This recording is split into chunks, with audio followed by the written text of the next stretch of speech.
Hello, my name's Carol. Welcome to my sewing room and my channel Sew Carol. This video today is going to be one of those I can sew that episodes.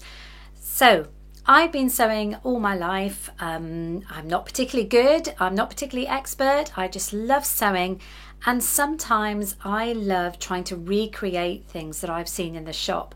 Now, not because it's expensive or too cheap, I just like to copy. Copying is my favourite thing. Now, last year I did a series of I Can Sew That, because I know as sewists we have been shopping with family members or even on our own and picked up a garment and thought, no, I can sew that. That's simple.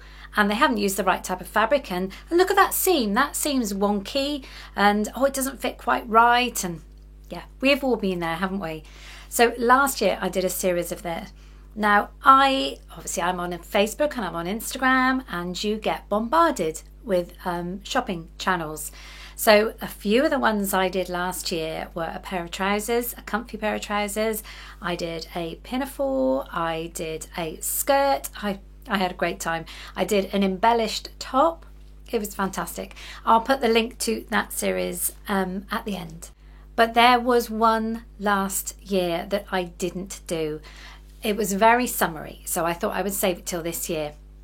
And actually, it's got me in the mood for copying again. So, what did I make and why? So, I found the original photo. It is from a shop over here in the UK that I absolutely used to love, Fat Face, and I used to buy my stuff from there all the time. And it's this top here. I'm going to show you on my phone. So, two details that I absolutely loved were the broidery unglazed bit of the top, the jersey bottom, and the tie waist. I fell in love with it. So there you go. Now, obviously it's a t-shirt, so my main issue was how and where can I source some jersey broidery unglaze? But I did.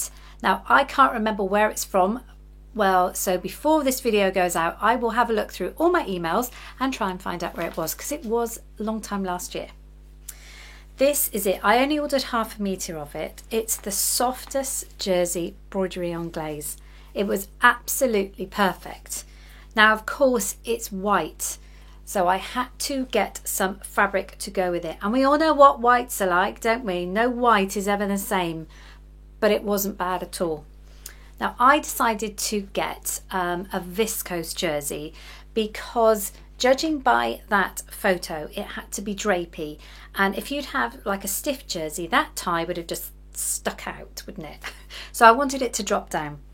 So this was a long time ago, but I sourced these two fabrics and I put them away until it was more kind of spring, summer. Then I could think about it.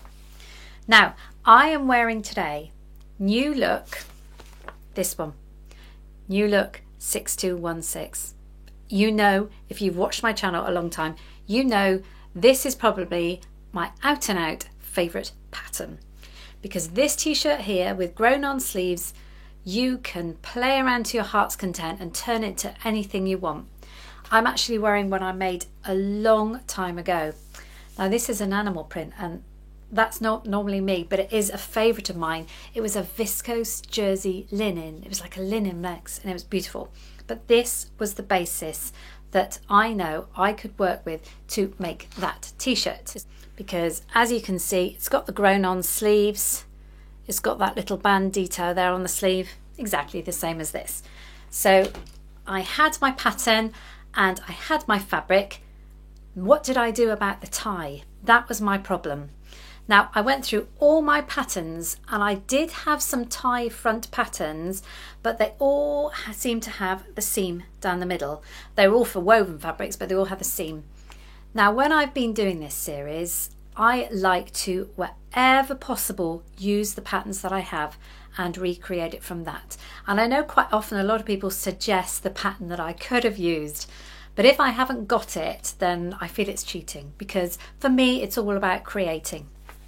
So this time around, I had to cheat slightly. I did a bit of research on tie front jersey patterns, and I came across a free pattern that was, I think, put out about 2021. It's Always Autumn is the company or lady, whoever does it. They do have a website and they do have a lot of free patterns on there.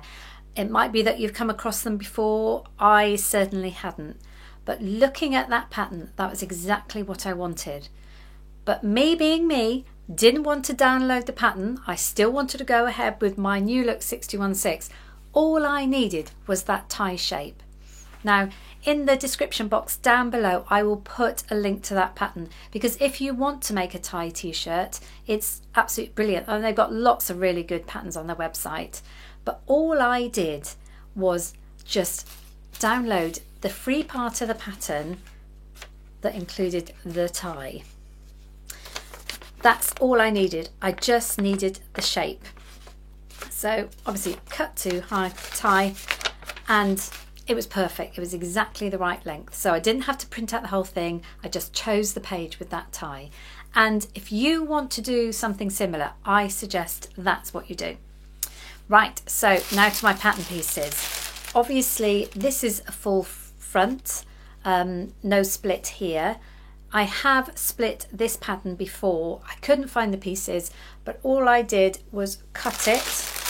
As you can see, I've just cut it just before that arm sleeve here, so it doesn't go obviously right across the chest. That wouldn't be a good look.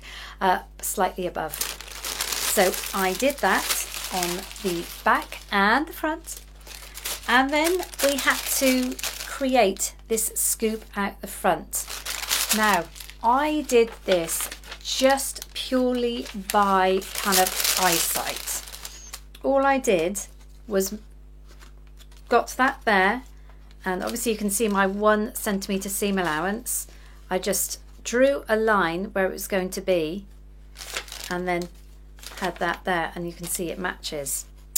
Now obviously this, if you see in her, and the easy thing is you can see in her instructions actually how to put together, but what she has, and you'll see it when I show you the garment, is you hem the top of that first. So once you hem the top of that first, there's going to be a gap at the top here, which is what she wanted.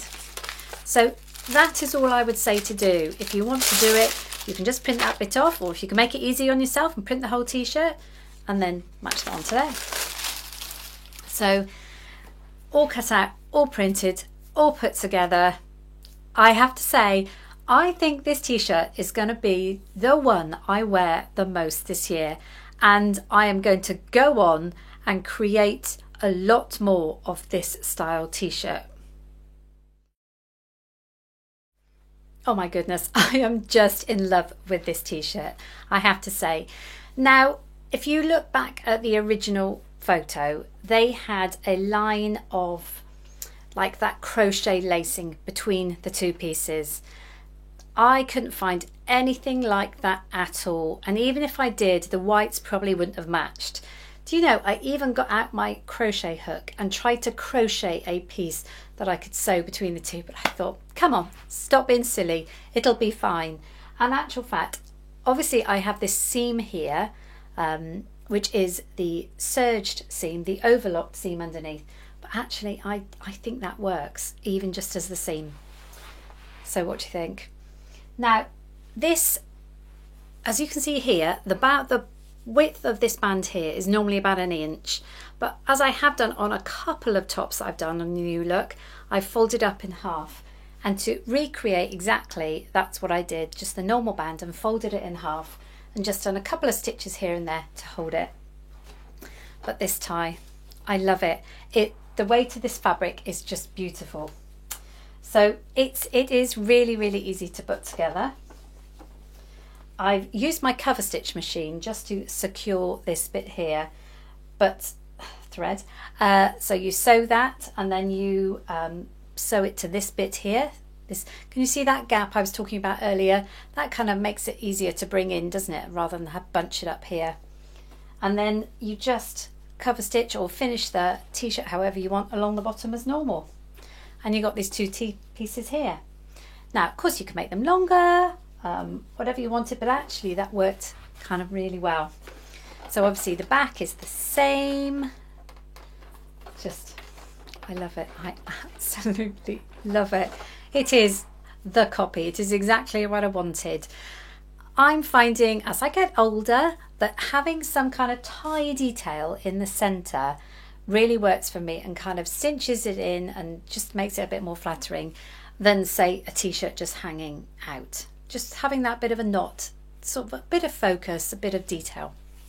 So I really hope that you think that I did manage to pull it off. I certainly do. Obviously I will put some video footage in of me wearing it, but yeah, as I said, I've already in my mind got some viscose jersey fabric that I want to recreate the shape of it. Obviously not the same with the two-tone, but the sky's the limit with this, isn't it? Just by adding that little tie detail, I can see it featuring a lot in my summer t-shirt patterns for 2025. So will I be doing another I Can Sew That? I have seen another t-shirt that I absolutely want to recreate. It's going to take a lot of work, so I may well be coming back on in a couple of weeks with another t-shirt, because it's t-shirt, that's the thing I need, but I want elevated t-shirts. So I have spotted one I'm going to keep my eye on and try and work out how I can adapt. So I hope it's given you some ideas. Don't forget, as I said, you can always get this pattern, this free pattern, which is like a normal t-shirt, not quite the same as this, but you've got that tie detail because it is just super thing just to add on to a t-shirt. As I said, I hope I've inspired you. Thank you so much for joining me today. I do hope you've enjoyed this video. Please join me again in my sewing room. I would love to have your company, whether it's a hashtag Friday Sews or it's a Letterlo, or of course, can't forget my fabric wheel of fate, or maybe even a I Can Sew That video. Thank you again. Happy sewing, everybody, and never stop being creative.